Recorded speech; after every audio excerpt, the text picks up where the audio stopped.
Le fils du millionnaire était dans le coma depuis des années, jusqu'au jour où la nouvelle domestique noire fit l'impossible. Le manoir des Everett se dressait tel un monument à la richesse, de grands lustres, des sols de marbre et de hautes fenêtres laissant entrer la lumière du matin, comme de l'or liquide. Mais derrière ces murs polis régnait une tragédie silencieuse. Daniel Everett, 8 ans, fils unique du millionnaire Richard Everett, n'avait ni parlé, ni ri, ni ouvert les yeux depuis plus de 3 ans. L'accident s'était produit un après-midi pluvieux. Une voiture avait dérapé, un cri aigu, puis le silence.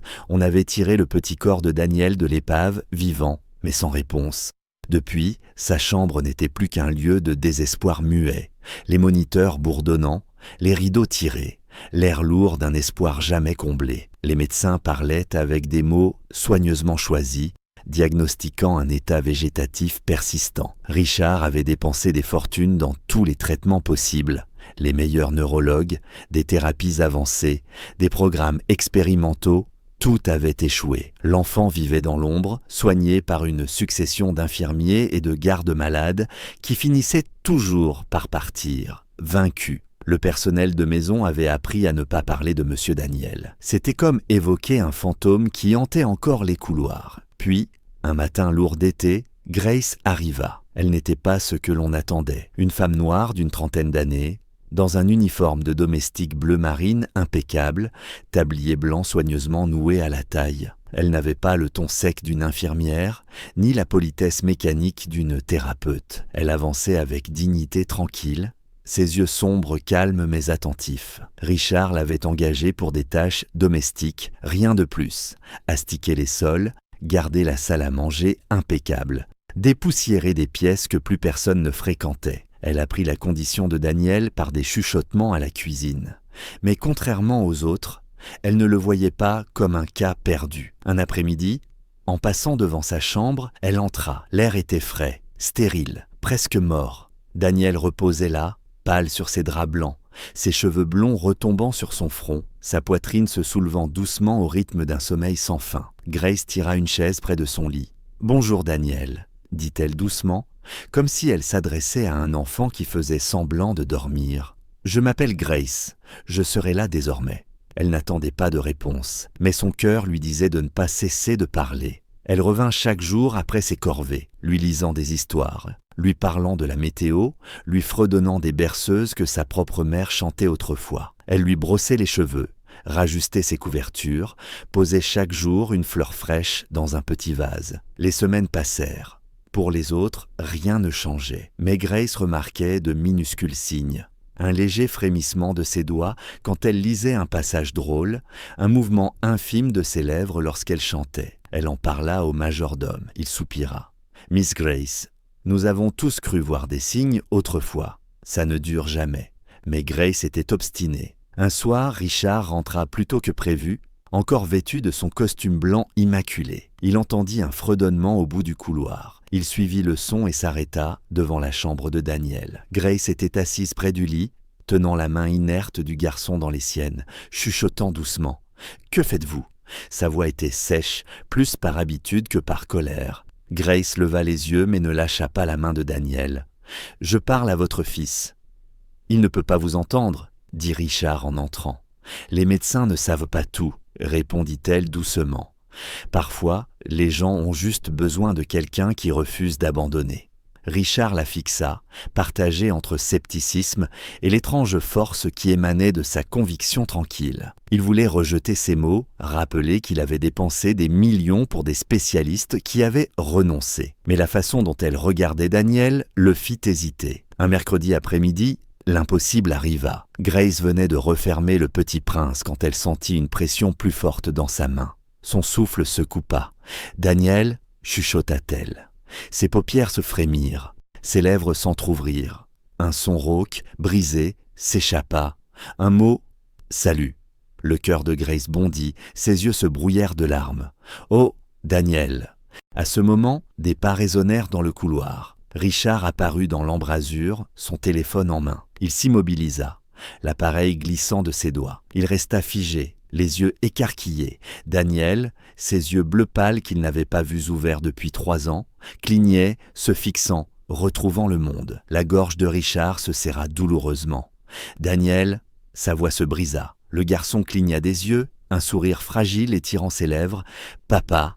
Le son était faible, éraillé, mais c'était sa voix. Richard chancela, tomba presque à genoux au bord du lit, sa main tremblante caressant la joue de son fils, comme s'il craignait qu'il disparaisse s'il le lâchait. « Je suis là, mon grand. Je suis là. » Grace recula légèrement, le cœur battant à tout rompre. Elle avait toujours cru que Daniel pouvait revenir. Mais le voir, le sentir vivant à nouveau, c'était presque trop à supporter. Les larmes emplirent ses yeux, mais elle ne voulait pas s'imposer. Elle avait fait ce qu'elle était venue faire. Mais Richard se tourna vers elle, le visage couvert de larmes, la voix brisée. « Comment avez-vous fait ça ?» Grace hésita. « Je ne l'ai pas guéri, je l'ai simplement aimé, comme s'il comptait. » Ces mots frappèrent Richard en plein cœur. Pendant 3 ans, il avait jeté son argent sur le problème, machines, médicaments, experts, croyant que l'amour seul ne servait à rien sans résultat. Mais désormais, les résultats étaient là, et il respirait, parlait, le regardant droit dans les yeux. Au fil des semaines, la guérison de Daniel devint le cœur battant du manoir. Chaque jour, il reprenait des forces, relevant la tête, s'asseyant, souriant davantage. Grace restait son ancre, patiente, douce, l'aidant dans ses petits exercices, lui donnant de la soupe maison, lui racontant des histoires. Quand la douleur de la rééducation faisait monter ses larmes, elle restait là, ferme et rassurante. Richard, pour la première fois depuis des années, resta davantage à la maison. Il commença à rejoindre Grace pendant les séances, maladroitement au début, puis avec une dévotion grandissante. Il apprit à soutenir son fils dans ses pas hésitants, à célébrer chaque minuscule victoire. Peu à peu, ils cessèrent d'être un père en deuil, un enfant brisé et une domestique engagée. Ils devinrent quelque chose de plus entier, une famille. Un après-midi d'automne, tout le personnel, des proches et même les médecins de Daniel se rassemblèrent dans la véranda. Les médecins avouèrent n'avoir aucune explication scientifique à donner pour ses progrès. Daniel, vêtu d'un pull jaune et d'un jean, se tenait debout, vacillant, entre Richard et Grace. Il sourit et fit 3 pas sans aide avant de s'effondrer dans les bras de Grace. La salle éclata en applaudissements, mais les yeux de Richard ne quittèrent pas Grace. Quand le bruit s'apaisa, il déclara « J'ai engagé Grace pour nettoyer ma maison, mais elle a nettoyé quelque chose de bien plus important. Elle a ôté la poussière de mon cœur et elle m'a rendu mon fils. » Les yeux de Grace s'écarquillèrent, incertaine de quoi répondre. « Je ne pourrai jamais te rendre ce que tu as fait, » continua Richard. « Mais je passerai le reste de ma vie à essayer. » Il se tourna vers Daniel. « Souviens-toi, mon fils, les plus grands miracles ne viennent pas toujours de l'argent ou de la médecine, mais de quelqu'un qui refuse d'abandonner. » Grace avala difficilement, retenant ses larmes. « Je ne l'ai pas fait pour une récompense, Monsieur Everett. Je l'ai fait parce qu'il est un enfant qui méritait que quelqu'un soit dans son camp. » Quelques mois plus tard, Daniel courait sur la pelouse derrière un cerf-volant, le rire résonnant dans un domaine autrefois silencieux. Richard l'observait depuis la terrasse, la poitrine gonflée de fierté. Grace était assise à côté de lui, une tasse de thé en main. « Vous savez, » dit Richard en la regardant, « je croyais que le monde se construisait sur des contrats, des affaires et des chiffres. Mais maintenant, je crois qu'il se construit sur des moments comme celui-ci. » Grace sourit doucement. « Il se construit sur l'amour, Monsieur Everett.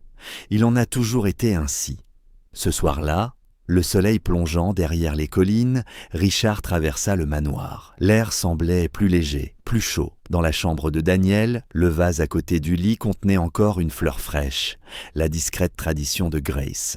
Il effleura les pétales et murmura « Plus jamais je ne prendrai la vie pour acquise. » Pour la première fois depuis des années, le manoir Everett n'était plus seulement une maison, c'était un foyer. Parce qu'une femme avait osé entrer, regarder un enfant silencieux et croire en l'impossible. Si cette histoire vous a touché, n'oubliez pas de cliquer sur « J'aime » et de vous abonner à la chaîne pour découvrir d'autres récits émouvants, intenses et pleins de surprises. Dites-nous en commentaire d'où vous nous regardez dans le monde, nous aimons vous lire. À très bientôt, restez bienveillants, restez curieux et continuez à nous suivre.